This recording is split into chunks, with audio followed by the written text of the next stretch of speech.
మేము అధికారం వచ్చినప్పుడు మేము ఎప్పుడు అలా చేయలేదే. చంద్రబాబు నాయుడు గారి కోసం ఎప్పుడు ఆ విధంగా మాట్లాడలేదు. పాలసీస్ విషయంలో మాట్లాడాం.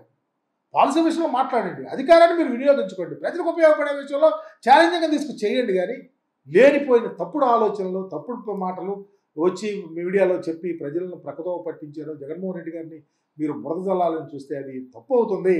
కొంచెం కొత్త ఆలోచనలతో మీరు ప్రభుత్వాన్ని నడుపుతా ఉన్నారు. లాంగ్ రన్లో మీరు ప్రభుత్వం బాగా నడపాలని మేము కోరుకుంటా ఉన్నాం. మేము ఎక్కడ ఇలాంటి గొడవలు, దాడులు, అఘాయిత్యాలు ఎక్కడ చేయలేదే. ఎప్పుడైనా జరిగిందా? ముసుగొలిపామా? కేడర్ని ఎప్పుడైనా తప్పుదో పట్టమని చెప్పామా? మేము ఎక్కడన్నా తప్పుడు ఆలోచనలతో మాట్లాడిన తీరు చూపించమనండి. ఎక్కడా లేదు. ఎవరి మీద దాడి చేయటము. ఈరోజు చూస్తా ఉన్నాం వేమూరు నియోజకవర్గంలో మాకు దేవుళ్ళ లాంటి సమానుడైనటువంటి డాక్టర్ రాజశేఖర రెడ్డి గారి విగ్రహాన్ని పెట్రోల్ పోసి తగలేస్తుంటే బొగ్గురు మండుతోంది. ఎంత అరాచకం అది, ఎంత అన్యాయం అంటా ఉన్నా.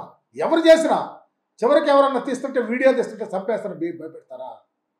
ప్రక్కన తెలుగుదేశం తిమ్మేసి దానికి 2 దెబ్బలేసి వాళ్ళే ప్లాన్ చేసుకుని తగలేసి వెళ్ళారంటే ఎంత అన్యాయం. ఇలాంటి వాళ్ళ మీద చర్యలు తీసుకోరా? వ్యవస్థలు ఏమవుతాయి? పోలీస్ వ్యవస్థ ఎవరి కోసం పనిచేస్తుంది?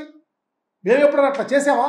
అధికారం ఉంటే మేము ఎవరన్నా మా వాళ్ళు ఏదైనా తప్పిదాలు చేస్తా ఉన్నా జాగ్రత్తగా ఉండమని చెప్పినటువంటి పరిస్థితి రాష్ట్రంలో ఉంది. ముఖ్యమంత్రి గారు కూడా అదే కోణంలో చేశాడు. మా ముఖ్యమంత్రి గారు ఎంత అన్యాయం. మహానుభావుడు, పేదల పక్షపాతి, బడుగు బలహీన వర్గాల ఆశాజ్యోతి, నిరంతరము ఈ దేశంలో రాజశేఖర రెడ్డి గారిని ప్రతి కుటుంబం గుర్తుపెట్టుకునే మహానాయకుడిని మీరు పెట్రోల్ పోసి తగలేస్తే పైచాచిక ఆనందానికి ఎక్కడగా అంతం ఉంటుంది? ఖచ్చితంగా రోజులు వస్తాయి.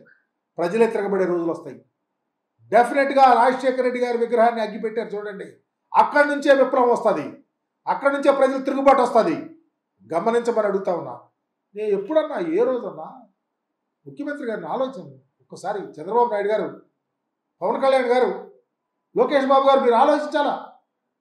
ఏ విగ్రహాన్ని అయినా ఎన్టీ రామారావు గారి విగ్రహాన్ని మేము ఈరోజు కనిపిస్తే దండలేస్తాం. కమ్యూనిస్ట్ పార్టీ వాళ్ళ విగ్రహాలు ఉంటే దండలేస్తాం. రాజశేఖర రెడ్డి గారి విగ్రహాన్ని దండలేస్తాం. అంబేద్కర్ గారి విగ్రహాన్ని దండలేస్తాం, పూజిస్తాం, దండం పెట్టి. కానీ ఇలాంటి పైచాచిక ఆనందాలకు మీరు ముందుకు తీసుకెళ్ళొద్దు. తప్పు ఎక్కడ జరిగిందో తప్పు అని చెప్పండి.